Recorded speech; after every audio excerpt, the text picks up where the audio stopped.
let's go ahead and get started. Pulled some cards from Sandra Ann Taylor's Energy Oracle deck and pulled from a few of Doreen Virtue's decks, her magical messages from the fairies, saints and angels, and the romance angels. I did pray over the cards, shuffled them, and went ahead and laid them out to speed things up in order to expedite the readings for everyone. So the first card we have is Adjacent Possibilities. If you look at the card, there's a number of doors that are open. So I'm getting that for a number of you, you have a lot of unconsidered options right now with regards to your situation. I get that a lot of you are staying stuck in an unhappy place out of, habit.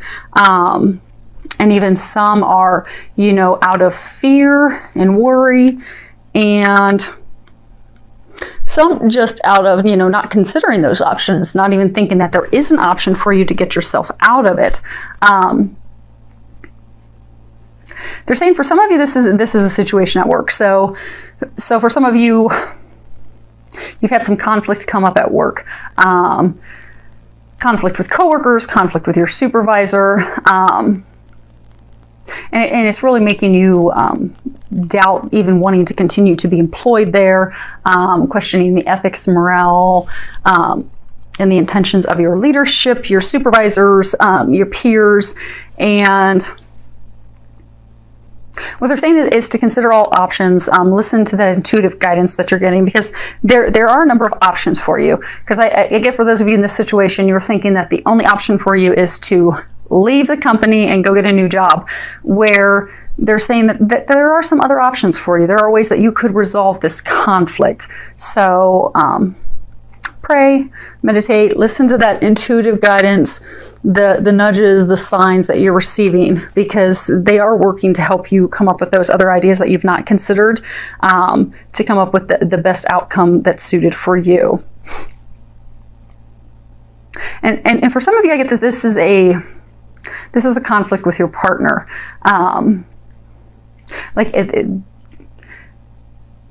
They're saying that there's been an argument over something fairly big, and there's been difficulty coming to a compromise that's mutually beneficial. So you're not agreeing on it. There's a lot of emotions, conflicts, arguments, strife over it, and you're just in anxiety.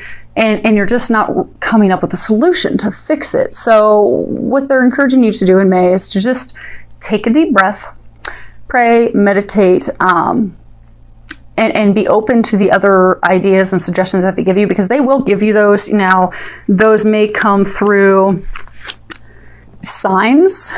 Those may come, and the signs may be you overhear a conversation, maybe something in a song. It may be a constant thought that keeps coming to you repeatedly. And that's their sign, their messages that they're giving you to give you that method to fix and resolve everything. So they're encouraging you to listen to that in the month of May, because it will go ahead and resolve the situation, and it will remove your anxiety. Because if you look here, you can see this girl, she's in great discomfort. She's very worried, very stressed out, withdrawn from the world. So I get, for a number of you, it's related to these situations at work with your partner, your spouse, your significant other, where you're so worried and stressed you've just totally withdrawn, and you're stuck because you just don't know what to do. You have no idea where to go from here. And a number of you think that you don't have any options. So what they're encouraging you to do is to find a way to relieve that stress, relieve that anxiety. They are going to help you with that in May, because the thing is, you're spending, I get the number of you, you're spending so much time worrying and fretting and stressing about this situation that you've completely blocked yourself. You've blocked yourself from seeing any ways to resolve the situation. You've emotionally blocked yourself from your partner, to where some of you aren't even talking to them.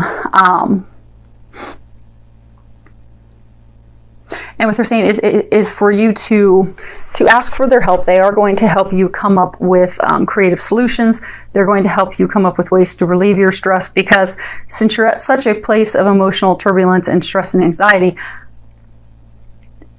to stay there, you won't be able to come up with any solutions. You won't be able to get out of that place where you find yourself. And they're trying to help you get out of that.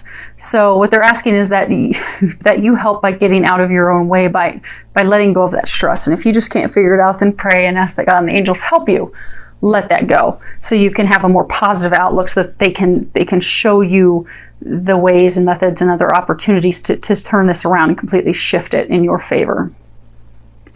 Now, some of you a lot of this worry and anxiety is actually about your son.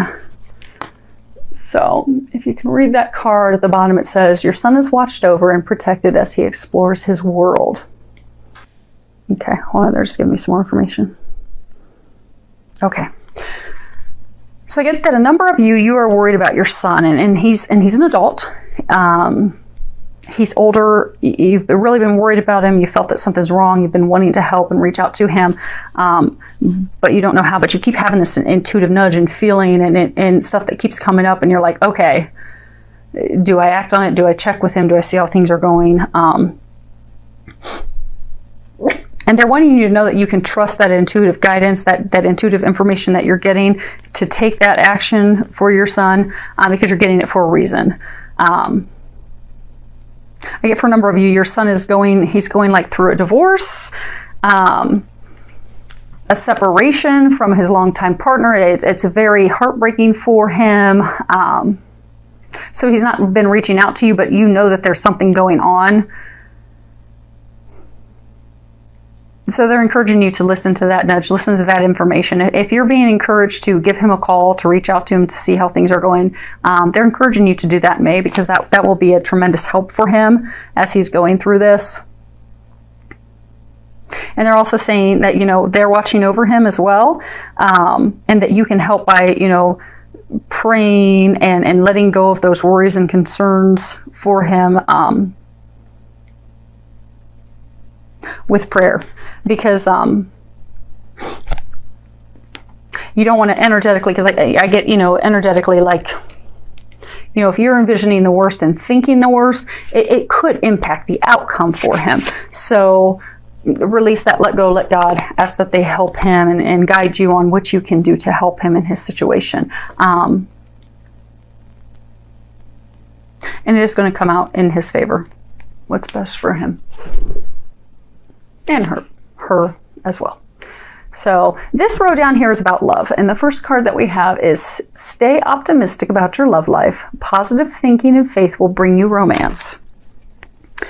So, we influence the outcome, just like, we were discussing the sun and, your thoughts and your beliefs, how that will impact things. It is true law of attraction. The things that we think and the things that we believe, they do manifest. So I'm getting right now, a number of you are having your love life negatively affected because of your worry, your complaining, your doubt, your negative thinking. So they're encouraging you in the month of May to go ahead and shift your perspective, to shift into a place of optimism, being positive. Romantic hopes, trusting, knowing that things are going to turn out for the better. Excuse me. Because you really are impacting your love life. So for those of you that, are in the marriage and it's been or in a long-term relationship that's been very stressed for a long time, I get that you're to the point where you're just so frustrated and wondering, is this ever going to shift and turn around for the better? Am I going to be stuck in this unhappiness, this argumentative state for forever? And that's why you continue to be in that state. So they're encouraging you to shift to your perspective, to be of faith in knowing that, okay, things are turning the corner now. Things are going to get better now. We're going to start to enjoy each other again. That spark's going to be reignited. We're going to be connecting again and loving each other again. Because by shifting that perspective and being positive and optimistic about it, you will notice a shift and a change. And you'll also notice yourself wanting to do things for your partner, because like right now I get a number of you to state you don't want to do anything for them. You don't want to have anything to do with them. You don't want to see them. You don't want to talk to them. You're just over it.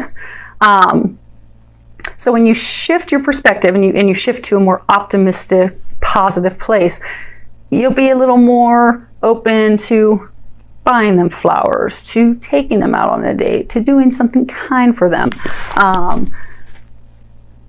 And it all begins with a shift in your perspective. It's shifting to something positive. Now, for some of you that are single, the same thing. You know, I get the number of you, your thoughts are, okay, I'm never going to meet the one. I'm going to be alone forever. And woe is me. And oh, I'm going to be a crazy cat lady with 60 cats. And oh, this is just horrible. Well, that's what you're energetically drawing into yourself. Same thing. Shift your thoughts.